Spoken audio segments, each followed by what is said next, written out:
Trading Forex might be one of the best and most efficient methods to make money in 2025, without a doubt.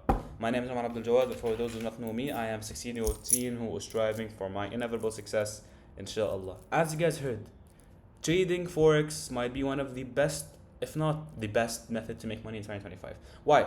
Because it is a beautiful method because you get to analyze the markets, anticipate the price action, and based on that you can execute. You can either buy or sell. Now, before we begin even talking about trading, I want you to understand that trading is not a shortcut to wealth. It is a skill you must obtain. It is not an easier method to make money. No, it is a method to make money just like any other method, but it also requires skill. It requires study. It requires analysis. It requires patience.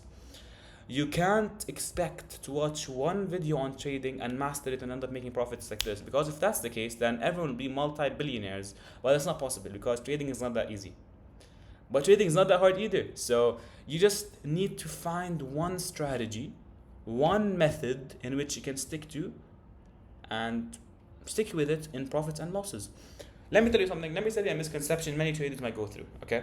So personally, I've been trading for a year now, since July 2024, and now it is July 2025. We can say more than a year. It's been a good journey. I learned so much from it. We were still in the beginning, by the way. I'm still in the first checkpoint. But I learned in this year a lot, and I've been through a lot of obstacles, by the way. When I first started, I was even convinced it's a scam. I don't know what I was doing, but turns out it was actually realistic. It was fine. It took me so much time to actually finalize on a strategy. Just stick to one strategy. Trading requires one strategy. The reason the mistake many traders might fall in is that they just go for multiple strategies. Why? Because they see so many videos on YouTube, so many YouTubers and so many traders who have the clean intention to share their own strategy, but it's your mistake because you watch so many different videos to the point where your brain is filled with so many different strategies where you can't even stick to one. So imagine it like this. You have a chart, you see, okay, supply and demand, support and resistance, a candlestick pattern, you see whatever you can see. You can see some like the most random stuff like the ICT, whatever they call them. This stuff, like I want you to stick to one strategy, whatever it is, study it well. Like let's say, and I'll speak on my personal experience. I personally abide by the support and resistance. It took me so long to actually stick to one strategy because I know support and resistance for a while now. But I was never like, okay, support and resistance will be my method. I never did that. Like I opened the chart, I'm like, yalla, bismillah, let's see what happens. Hella, I genuinely wait to find any area of interest, whether that could be support or resistance. I trade support and resistance only. Okay? Let's say, you developed a strategy, you're fine. You need to have confirmations. You need to have signals to confirm what you're saying is right. Because as you know, in trading, you have something called the fake out. A fake out simply is when the market is just playing around with you. Like basically, I have an area of interest, let's say a resistance zone. As you guys know, resistance is when an area goes up to a certain point multiple times and gets rejected from that point. Let's say the market just breaks that resistance and then you're like, okay, is it going to continue upwards for sure? Turns out it's a fake out and continues down. So you need to have at least 3 confirmations to prove that what you're doing is actually right and that the trend is indeed going in your favor.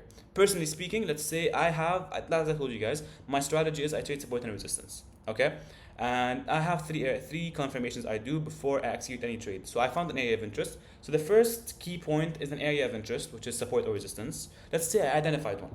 How do I identify an area of interest? When I see an engulfing candlestick come out of it. Like let's say you have an area of resistance right here, or an area of interest right here. You're like, okay, let me see if this area of interest is actually a realistic one. I wait for the candlestick that goes in that favor. Let's say it's a support area. So we need to see a bullish engulfing candlestick, proving that it's going to continue upwards. Once I see that candlestick, by seeing that, I confirm 3 of my confirmations, which are area of interest and candlestick. Right? Because I confirm it as a support level and I confirm the candlestick as bullish engulfing. So it engulfs and there's such high buy pressure in that area, meaning buyers will overcome and then continue upwards. Third and final is the moving average. It's an indicator. It's called the moving average exponential on TradingView. You can just simply add it to your chart and then it can show you the trend. So whenever the market's when the market's above the moving average, it's an uptrend. When the market's below the moving average, it's a downtrend. This is my third confirmation.